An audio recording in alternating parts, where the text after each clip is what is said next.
African time, and we're going to be kickstarting the show with what's increasingly becoming a very, very important topic here in South Africa.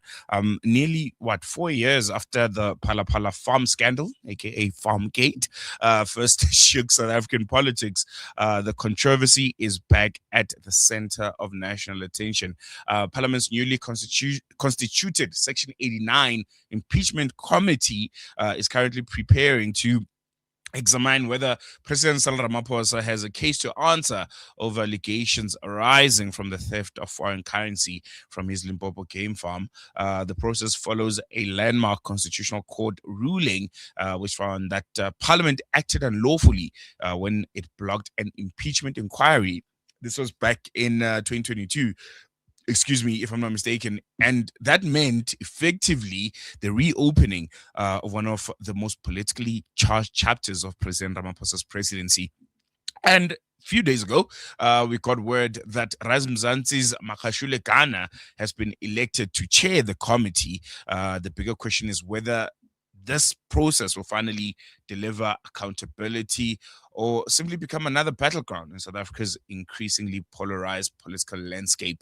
And it's going to be interesting because you can see with the presence of the president, opposition parties are becoming more hostile. It's becoming reminiscent of the pay back the money days, where opposition parties were pushing for former President Jacob Zuma to answer for the upgrades in his Nkandla homestead. And we're seeing the same thing happen now. President Cyril Ramaphosa having opposition parties pushing for answers, and President Ramaphosa himself also challenging aspects of the process through the courts.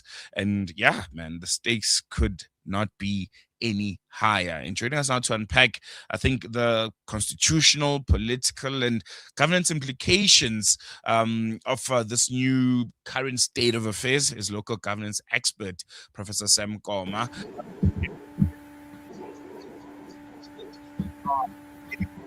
Government elections later this year, and I'm pretty sure this is going to have some implications, particularly for the African National Congress. Prof, good morning. Welcome to News and Views. Always a pleasure having you on the show. Yes, morning, Sililo. Thanks for having me. And I think we'll jump right into it. I think I just want to get your reaction on Makashule Gana being elected of the chair of that inquiry into President Ramaphosa's potential impeachment. What do you make of it? Do you think he's the right man for the job? Yes, Lilo. So if one looks at the outcomes of the election of Mr. Gana as the chairperson of the impeachment committee, one can see that the 11 parties that are constituting the GNU had much influence in engineering the process that eventually led to the nomination of Mr. Gana and the actual election outcome. Because if the ANC alone could have proceeded to impose its own candidate, they would not have succeeded because of the numbers they have within the impeachment committee. At the moment, they've got 9 members sitting in the committee. You also have the 5 coming from the DA, and also you have the PA, the IFP, the UDM. I'm just referring to those parties that are part of the GNU, and they've signed up to the GNU statement. So there was no way that the ANC would have succeeded in nominating and getting its own candidate succeeding in terms of eventually being elected as the chair of the impeachment committee. So my sense is that it was a well-calculated political move on the part of the ANC to nominate Mr. Gana, and you can see that the nomination of Mr. Gana was seconded by the DA, because it shows that there seemed to have been some caucus that took place among these GNU parties to ensure that the chairperson who gets elected as the chair of the impeachment committee is drawn from what we refer to as a small party, as opposed to the DA and also the ANC. And looking at the credentials of Mr. Gana has what it takes. to lead this committee, given the fact that he's been in the legislature for some time. He served previously as a member of the provincial legislature of Gauteng, and also, of course, later being deployed to serve in the National Assembly. So I see him as bringing some experience in terms of how to proceed to preside over a committee.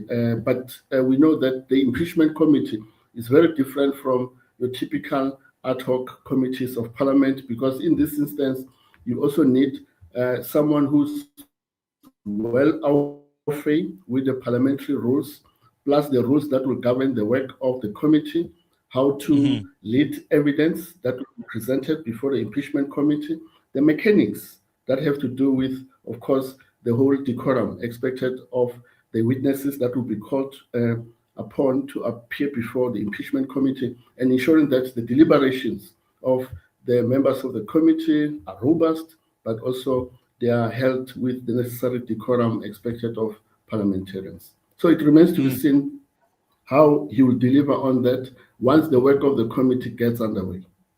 And I wanna circle back to because I'm often accused of having these high cerebral conversations without making it simple for our listeners to understand. Maybe you can help us here. If we can just circle back before we get truly and deeply into the politics, just briefly explain to our listeners what a Section 89 inquiry is actually all about, and why it is such a significant constitutional mechanism. Yes. So Section 89 refers to the removal of a sitting president. It is a section stipulated in the Constitution of the Republic that, according to the Constitutional Court, on two occasions, in fact, they've referred to this provision as one tool of accountability on the part of the National Assembly, holding the sitting president accountable, arising out of instances of one, the violation of the Constitution or law, two, serious misconduct, and three, incapacity on the part of a sitting president in terms of performing his or her functions. So we know that since the Concord ruling, which had to do with the secret ballot, the Concord mandated Parliament to formulate rules that will govern the Section 89. And then we know that in 2022, the National Assembly proceeded to formulate rules, and also those rules were eventually adopted by the then Seventh Parliament. And part of the rules, one, require the National Speaker or the Speaker of Parliament to assemble a panel of independent legal experts, three in number, and that panel has to be chaired by a retired judge. We now know that the former Chief Justice Ngobo chaired that independent panel that arrived at conclusions and findings, of course, related to what we now call the Phala Phala matter. So what we're dealing with today and what the impeachment committee will be seized with is the whole issue of the Section 89 independent panel report that was furnished to the Speaker of the National Assembly, referring to the possible violation of the Constitution or law on the part of the president. Who is that president? That is the current sitting president, President Ramaphosa. I want us to take a quick break, but when we come back, I want to touch on the fact that we are here because the Constitutional Court has effectively revived this process after you touched on it, Parliament's 2022 decision, which was essentially found wanting. But when we come back, I want us to talk about what that judgment essentially tells us about parliamentary accountability here in South Africa, and if it's a positive that we can hold on to going forward into the political future and landscape of our country. But we'll expand a bit more on that after this. Okay. You South African, of course. You anxious about the future. We've got you covered. Build on your wealth portfolio with Randry Jewelers Gold Coin Exchange. Visit us at 151 Stephen Dlamini Road, Musgrave, Durban, or call us on 031 202 4700 for more information. Randry Jewelers Gold Coin Exchange, your passport to gold investment. Gaza needs your support more than ever. Homes have been shattered and families have lost everything. With your support, our teams are delivering clean water tankers, feeding the hungry, and assisting orphans who have no one left. Let us give Gaza whatever help we can. African Muslims Agency, empowering, educating, inspiring. World-class financial services only at Sapphire Global, your financial partner. If you are looking for Islamic Sharia and ethical financial products, look no further. Sapphire Global offers a wide range of financial service offerings from short-term to life and investments. A full-service center with all financial requirements under one brand. Our highly skilled and experienced consultants are ready to help protect your financial future. Contact us on 041 001 0184 or visit our website on www.sapphireglobalfs.com. Sapphire Global is an authorized financial services provider. Listen to something fresh. Listen to Salam Media. Welcome back. You're still tuned in to News and Views of myself, Salailo Makudiri, and I'm in conversation with local governance expert, Professor Sam Koma, and we're looking at a very, very important and I think politically significant moment in South Africa's political landscape. We heard word of Mzansi's Makashule Gana, who's essentially being put at the helm of this new constitutional process, which could ultimately see the president of South Africa be impeached. And Prof, before we went into that short break, I wanted to touch on the fact that the Constitutional Court effectively revived this process after Parliament's 2022 decision was found wanting. From your perspective, what does that judgment tell us about parliamentary accountability in South Africa, especially for the fact that the ANC doesn't enjoy the majority that it always enjoyed since the dawn of democracy? Could we be seeing more of this? Yes, Lila. So what the Concord judgment handed down on 8 May effectively say is that Parliament, just like in the Ganda matter, you failed the test of holding a president accountable. And thus the vote that was, of course, processed by the National Assembly in December 2022 is unconstitutional, invalid, and set aside.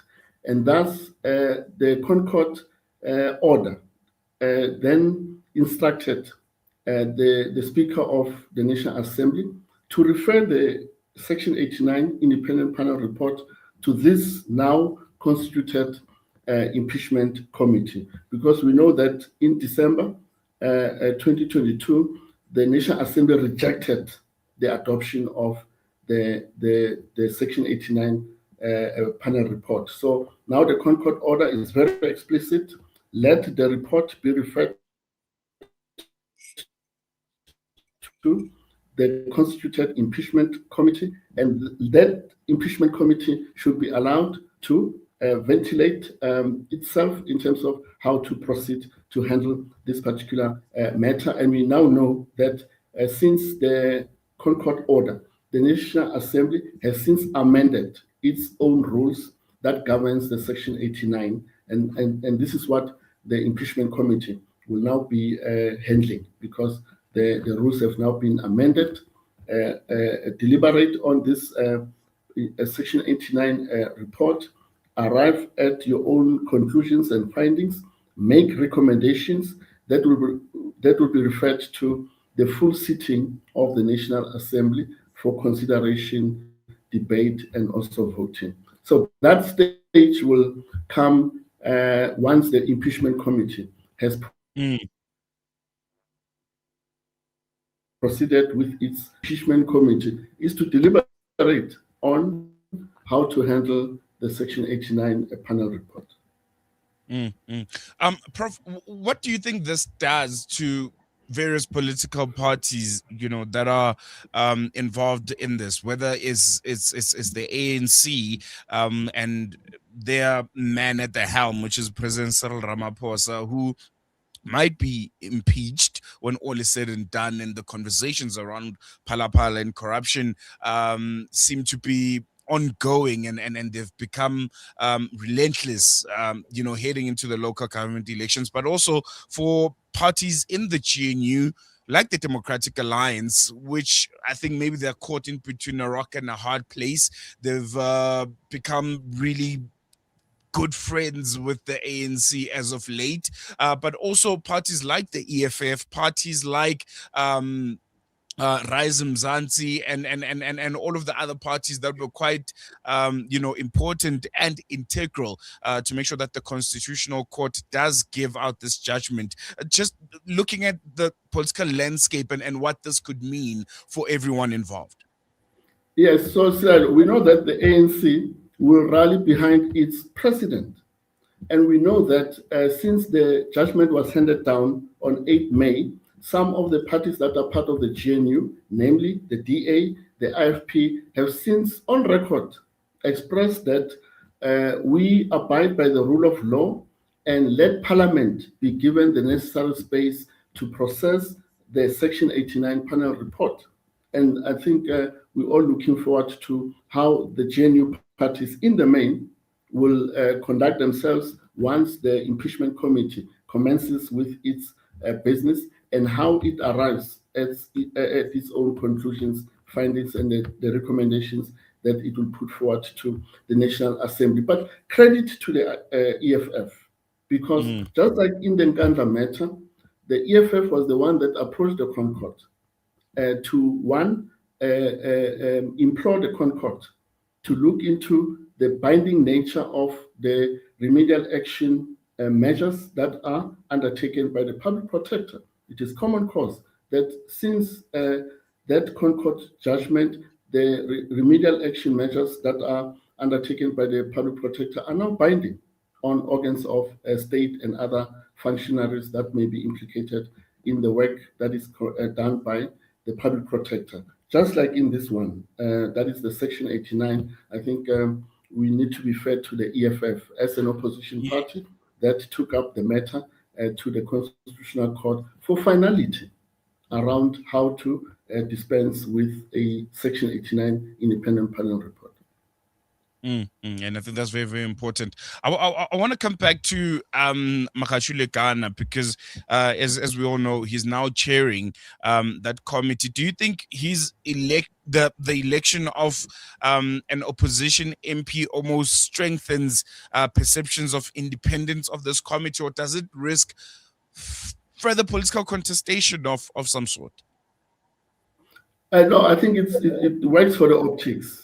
Just like with SCOPA, we know the chair of SCOPA is the leader of Rise Mzansi, and it has been a convention of the National Assembly since 1994 that the chair of SCOPA should be drawn from an opposition party. So I think the ANC and also these other parties, they wanted to also ensure that element of independence on the part of the candidate, who will then eventually be designated as the chair of the impeachment committee. I think they've done very well in ensuring that part, to say if the chair of the panel is drawn from the two main parties in the main, that is the ANC and the DA, that may dilute and influence the outcomes of this particular process, which is quite significant.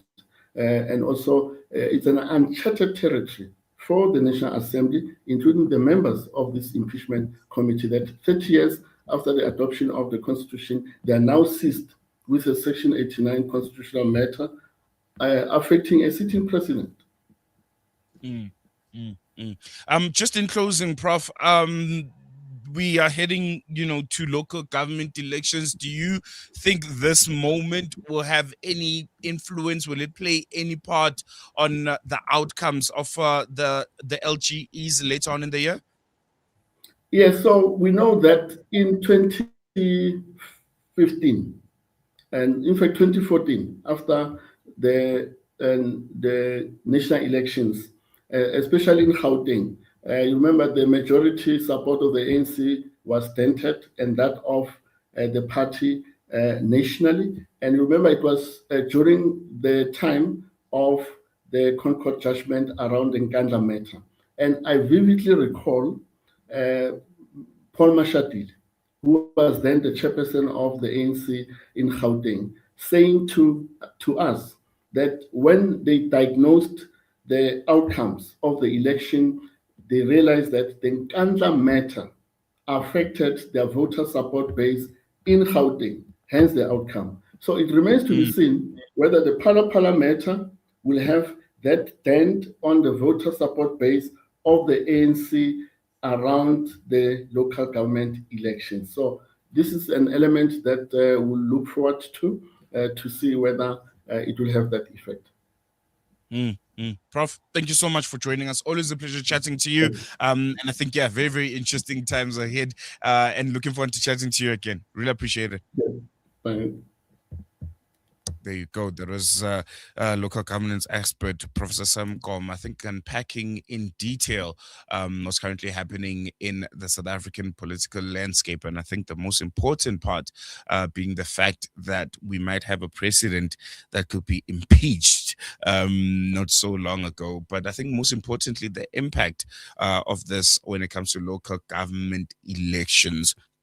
I'm sure you're going to be voting in the upcoming LGEs later in November. Does this matter to you? Is this going to sway in any way which party are you going to be voting for, considering the fact that, well, local government elections, bread and butter issues. It's about tarred roads. It's about, the trees and the grass being cut.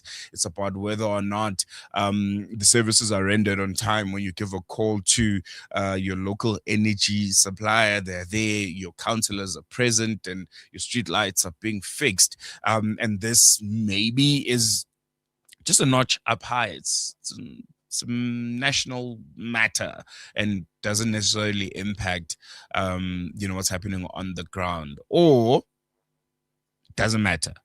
The fact that this man at the helm, the president of South Africa, is from a party that is the ANC, that in itself means you won't be voting for the ANC because they have a leader who's fingered in corruption.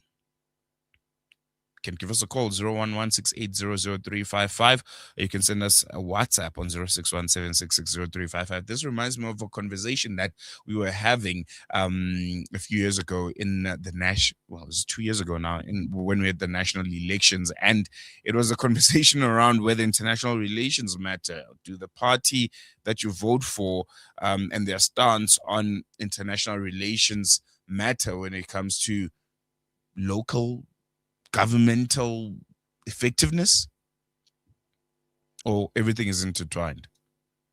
It'll be interesting to hear from you. We're going to take a quick break. We'll be back with you after this.